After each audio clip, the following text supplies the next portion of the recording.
అస్మద్గురుభ్యో నమ. ఓం శ్రీ గణేశాయ నమ. గృష్ణమధుడు జఘ్ను మహర్షితో ఇంకా ఈ విధంగా పలుకుతున్నాడు. ఓ జఘ్ను మహర్షి, వినండి. ఈ విధంగా గుహ్యకుడు పారిజాత వనమందు కుంటివాడై పడి ఉండటం చేత దేవేంద్రునికి పుష్పాలు చేరలేదు. దేవేంద్రుడు అందుకు కారణం ఏమై ఉంటుందా అని తలచి గుహ్యకుడిని పిలిచాడు. కానీ అతను రాకపోవటం వల్ల ఆ దగ్గరలో ఉన్న దేవతలతో ఇలా అన్నారు: దేవతలారా, పుష్పాలను తెచ్చే గుహ్యకుడు ఇంకా రాలేదు. కారణం ఏమై ఉంటుందో తెలుసుకోవటానికి నేను వెళ్తున్నాను, మీరు కూడా నాతో రండి అని చెప్పి ఇంద్రుడు ఐరావతానికి ఆ దేవగణ సహితుడై పారిజాత వృక్షం గల పుష్పవాటికి వచ్చాడు. అక్కడ ఉన్న పువ్వులన్నింటినీ కూడా దేవేంద్రాది సమస్త దేవతలను కోసేశారు. ఈ దేవేంద్రాది సమస్త దేవతలను పుష్పాలను కోస్తున్నప్పుడు విష్ణు నిర్మాల్యము దాటవలసి వచ్చింది. ఆ దోషం వలన వారికి కూడా ఆకాశయానము అడుగంటింది. వాళ్ళు కూడా కుంటివారయ్యారు. ఇక వాహనాలతో కూడా ఎంత మాత్రమో కదలలేకపోయారన్నమాట.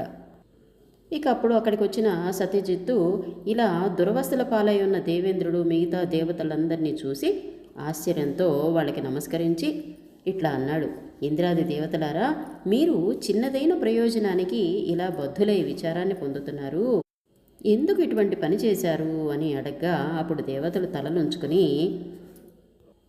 ఆ పువ్వుల మీద ఉన్న ఆశ చేత మాకు ఇలాంటి పరిస్థితి వచ్చింది, ఇక్కడ బలం లేక ఇలా పడి ఉన్నాము, ముందు మా గతి ఏమిటో చెప్పు అని అడిగారు. అప్పుడు సత్యజిత్తు వారి మాటలకు బదులు పలకక తన కుటీరానికి వెళ్ళిపోయాడు.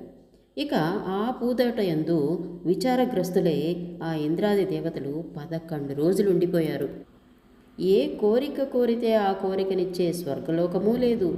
అందువల్ల నిరాహారులే ఆ ఇంద్రియములందు శక్తి లేక అక్కడే మూర్ఛను పొందారు. ఇక సత్యజిత్తు వారిని చూసి అక్కడ వాళ్ళకి అంటుకున్న విష్ణు పూజ నిర్మాల్యాన్ని తుడిచివేసి దయగలవాడై తాను కూడా భార్య సహితుడై దేవతలతో పాటు ఉపవాసం చేశాడు. ఇక ఈ స్వర్గలోకమున మిగిలి ఉన్న దేవతలు తమ ప్రభువగు దేవేంద్రుడు ఇంతకాలము రాకపోయినని విచారించి వాళ్ళందరూ కూడా బయలుదేరి ఈ పారిజాత పుష్పవాటికి వచ్చారు. అక్కడ భూమి యందు మూర్ఛాగతులై పడి ఉన్న దేవతలని దేవేంద్రుని చూచి మిక్కిలి కోపం వహించి బలం ఉన్నదనే గర్వం చేత ఆ పారిజాత వృక్షాన్ని మొదలు కంటా పీకేయటానికి ప్రయత్నం చేశారు. కానీ వాళ్ళెంత పెనుగులాడినా ఆ పారిజాత వృక్షం కొంచెం కూడా కదలలేదు.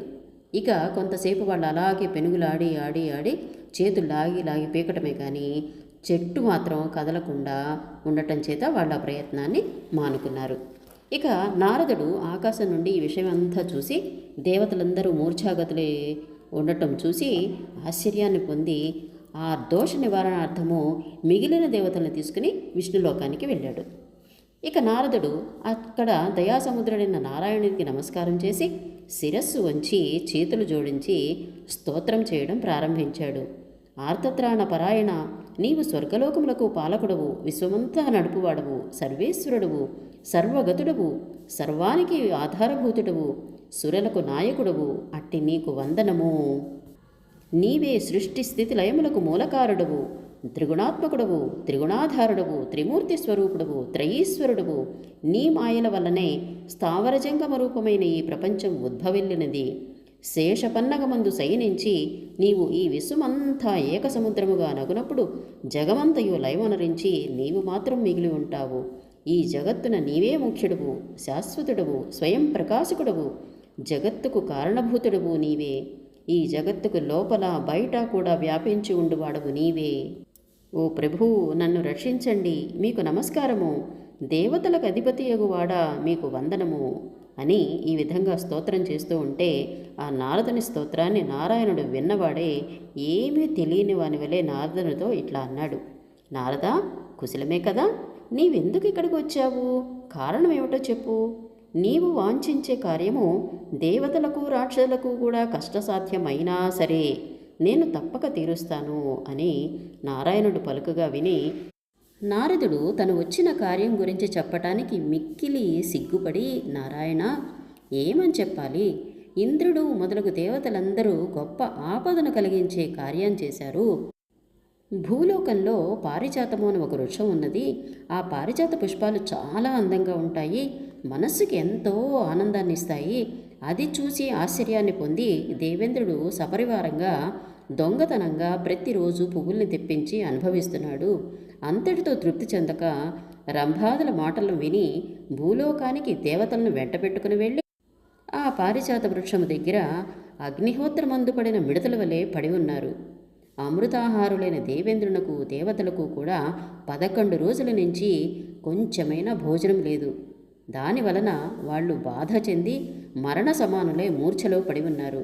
కాబట్టి నీ సేవకులైన ఇంద్రాది దేవతల్ని రక్షించండి అని విన్నవించిన నారదుని పలుకులను విని భక్తుల యందు కరుణ కలవాడును సర్వదేవతలకు ప్రభువును భగవంతుడును అగు శ్రీ మహావిష్ణువు నారదునితో ఇలా చెప్పాడు. నారదా, అమృత కలచము నుండి క్షీర సముద్ర తీరమున అమృత బిందువులు పడటం వలన ఆ స్థలమందు తులసి చెట్టు పారిజాతము చెట్టు అను 2 వృక్షములు పుట్టాయి. అవి 2 అమృతోత్పాదితములు కనుక పవిత్ర వృక్షాలైనాయి.